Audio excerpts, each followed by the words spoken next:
Welcome to Geek Fandom Media. I'm your host, Chris, and you guys, we got some fun and interesting topics to talk about in today's video. Mainly on the horror side, which is kind of brand new. I love talking horror. I love horror films. So whenever there's, small tidbits of information or casting, I like to cover it because I am a big horror fan.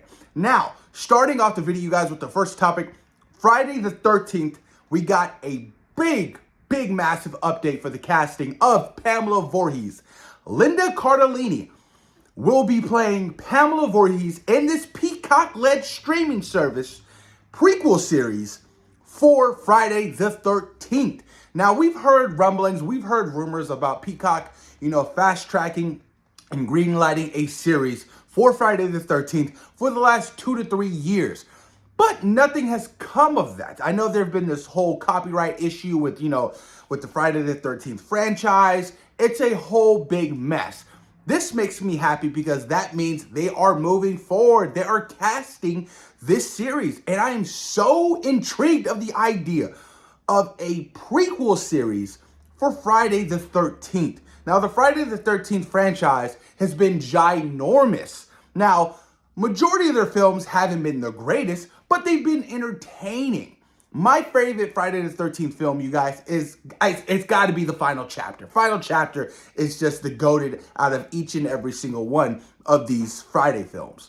With that being said, what do I think they can add to the franchise with their prequel series? Well, they can add a lot, because now you get to explore in depth, in detail, about the Voorhees family. Because it's always been kind of, brushed over. We never really knew who Pamela was and what her side of the story was.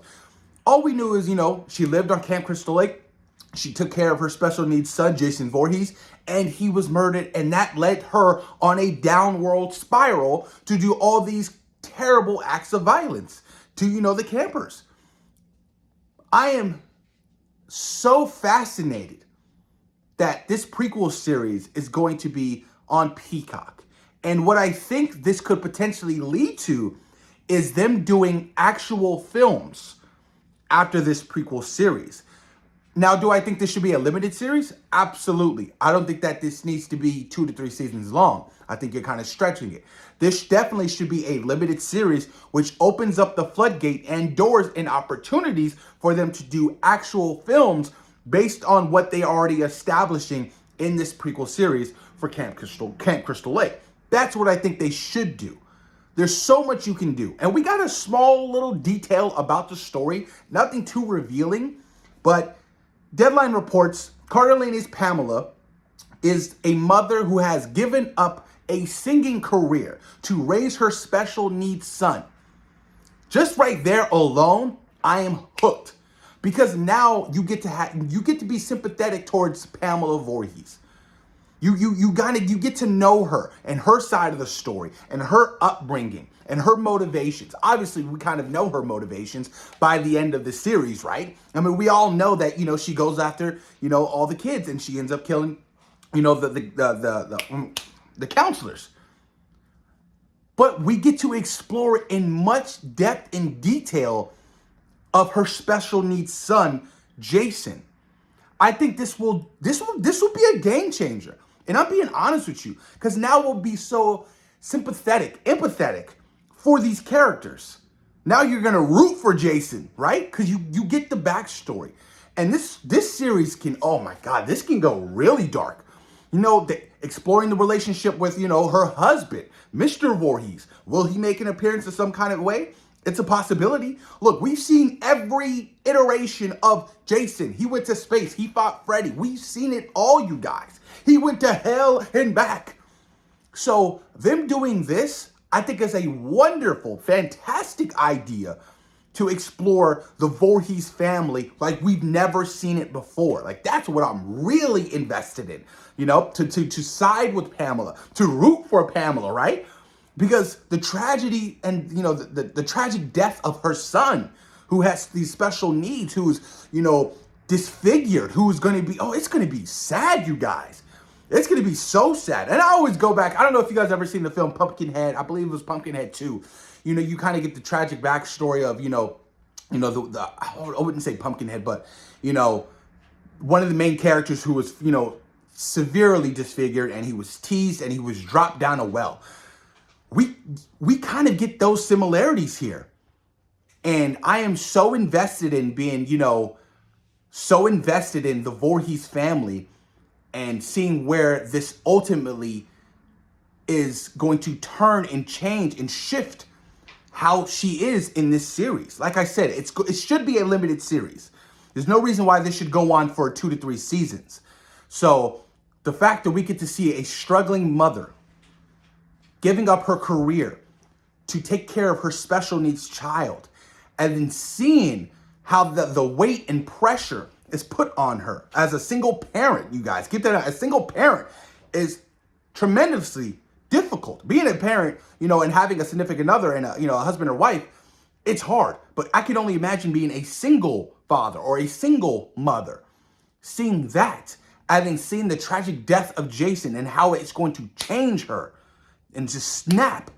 My God, she can deliver one hell of a performance as Pamela Voorhees. I am super stoked about this, you guys. We don't have an official release date, nothing. All we know is that, she signed on and, hopefully they plan to start shooting this year with the potential release date. Now, don't rush it for possibly 2027 because I want this to be good, really good. I want to get fully behind this particular, story that we haven't seen before or explored at all.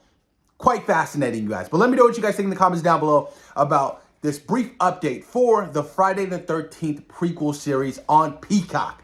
Moving on, you guys, to the next topic, The Mummy. Now, they announced, they were going to be doing another Mummy film, and, the internet kind of lost it because, we've been let down time and time again. With the recent Mummy iteration with Tom Cruise, it was just all kinds of bad, you guys. Absolutely terrible. That whole dark universe never got off the floor because that Mummy film just tanked.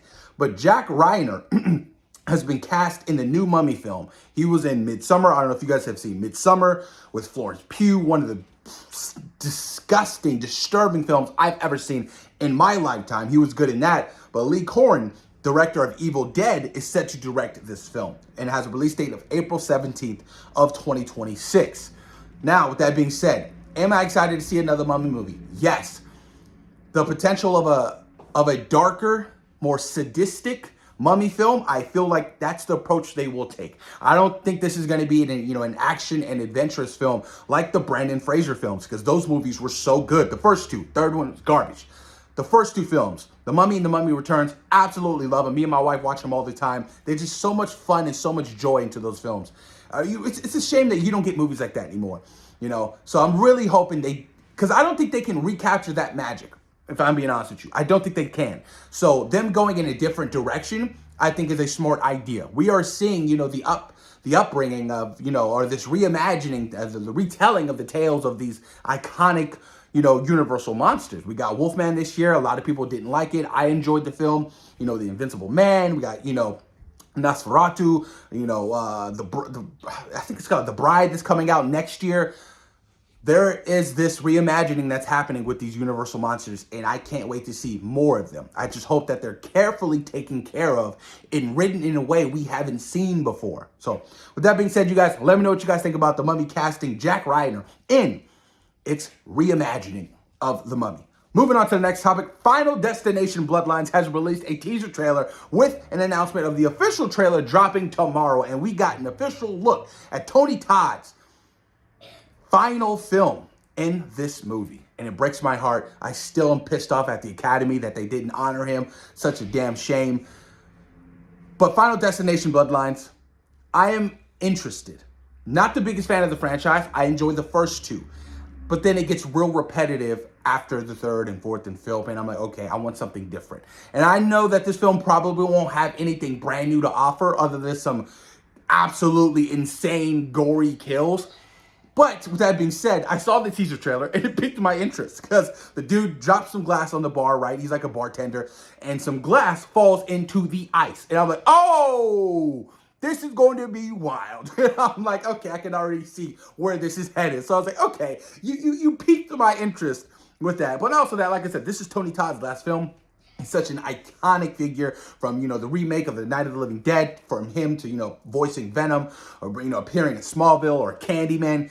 I'm excited to see his final role in this film. So you guys can definitely expect my trailer reaction for Final Destination Bloodlines tomorrow. Pretty excited about that. And then to close out the video, you guys, Snow White's box office has been a disaster. Opening weekend, $87.3 million on a budget of over $200 million. Is Disney in trouble?